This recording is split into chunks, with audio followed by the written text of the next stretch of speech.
Alors là, on arrive à la troisième section et la dernière section de ce chapitre. C'est le post-taylorisme, ou bien l'école des relations humaines. L'école des relations humaines part du caractère démotivant de l'OST et avance que cette démotivation-là peut être même un frein à l'augmentation de la productivité. Si par exemple l'OST et le Fordisme avaient comme objectif l'augmentation de la productivité, les conditions créées au sein de l'entreprise peuvent devenir en même temps un obstacle vers l'augmentation de cette productivité à cause justement de la démotivation des travailleurs. Cette critique de l'OST par ce courant de pensée qui est l'école des relations humaines a été empiriquement démontrée, ça veut dire cette critique s'est basée sur des recherches empiriques dans des entreprises. Les principales conclusions des recherches de cette école sont la quantité du travail accompli par un individu n'est pas toujours déterminée par sa capacité physique. L'approche taylorienne, donc pour Taylor, il fallait choisir les hommes selon leur capacité à travailler. Or, il s'est démontré que la quantité du travail ne dépend pas de la capacité physique d'une personne, mais plutôt par sa capacité sociale, c'est-à-dire son intégration sociale. Si une personne est bien intégrée, s'il se sent heureuse au sein de son travail, son rendement sera meilleur. Au contraire, s'il est démotivé, quelle que soit sa capacité physique, son rendement ne sera pas bon. Ça, c'est parmi les résultats qui ont découlé des recherches empiriques menées par des chercheurs en organisation. Deuxième résultat, c'est que les récompenses non financières, telles que l'estime, les relations sociales, la reconnaissance, etc., jouent un rôle essentiel dans la motivation. Autrement dit, les récompenses financières ne sont pas toujours suffisantes pour la motivation des gens. Donc il faut, en plus des récompenses financières, qu'il y ait l'estime, qu'il y ait la reconnaissance pour vraiment motiver la personne.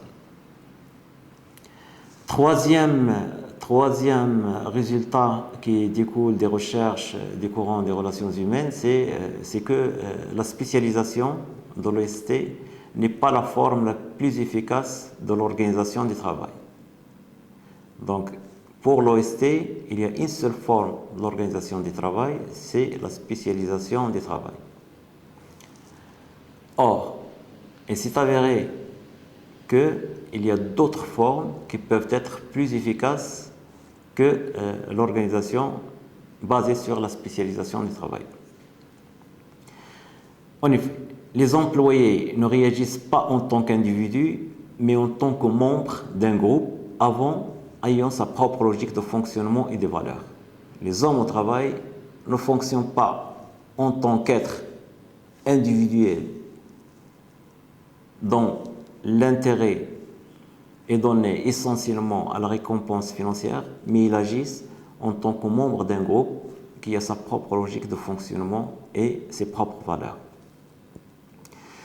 Il y a là tout un ensemble d'auteurs, tout un ensemble de courants théoriques, mais si on veut citer les principaux auteurs de cette école, on ne peut pas oublier Kurt Lewin avec sa théorie des dynamiques des groupes, qui cite effectivement que les hommes au travail agissent en groupe avec des normes, une culture particulière qui leur est particulière. On ne peut pas aussi oublier de citer Maslow avec la hiérarchie des besoins et que montre effectivement qu'au sein de l'entreprise, il n'y a pas tout simplement des besoins physiologiques, mais l'on peut développer toute une échelle de besoins qu'il faut satisfaire. Il faut citer aussi Herzberg qui parle de la motivation des hommes et qui parle des facteurs d'hygiène, des facteurs de motivation. Il faut parler par exemple de MacGregor avec sa théorie X et sa théorie Y, etc. Donc là, ce sont les principaux auteurs qui vraiment, leurs travaux sont centrés sur le développement de nouvelles formes d'organisation où l'homme se sente plus heureux, se sente plus motivé et son rendement plus important. Ces critiques-là ont bien entendu débouché vers d'autres formes d'organisation post-tayloriennes qui donnent l'importance à l'aspect social au sein de l'organisation. Si on veut résumer un peu ces formes d'organisation post-tayloriennes, on peut dire qu'elles ont tout d'abord un aspect défensif. Donc, ils sont venus pour remédier aux dysfonctionnements liés au taylorisme. Ils constituent une nouvelle forme de compétitivité économique ou de stratégie compétitive. Donc, c'est développer plus de flexibilité, une nouveauté au niveau technologique, être apte à s'adapter, à réagir rapidement à l'évolution de la demande. Donc pour ça, il faut avoir des équipes flexibles, une organisation qui n'est pas rigide, comme ce qu'on a vu au niveau des Fordisme ou bien chez Taylor.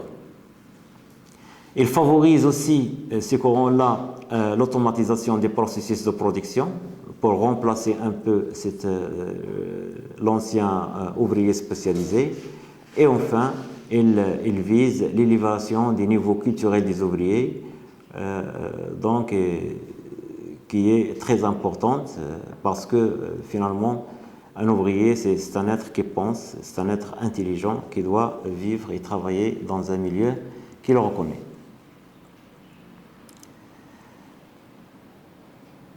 Bon, ce courant-là a développé plusieurs formes d'organisation qui donnent plus de flexibilité et d'autonomie aux salariés. On parle de la rotation des postes, donc l'ouvrier occupe successivement différents postes de travail. Donc c'est moins de monotonie, une vision plus globale des processus de production, une responsabilisation accrue. Donc l'ouvrier n'est plus la pseudo-machine fixée à un poste de travail qui fait le même geste répétitif à longueur de journée, mais c'est un être qui peut acquérir de nouvelles connaissances, qui peut pratiquer son intelligence, qui peut assumer une responsabilité, etc. On parle aussi de l'élargissement des tâches, donc les tâches sont moins fragmentées et donc nécessairement plus intéressantes. Donc au lieu de faire toute une petite tâche, on essaie d'élargir un peu les tâches pour qu'elles soient plus intéressantes à réaliser.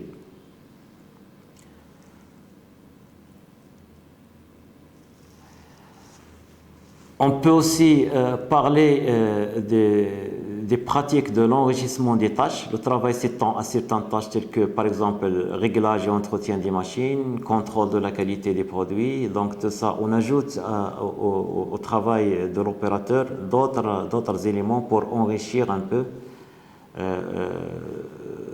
son travail.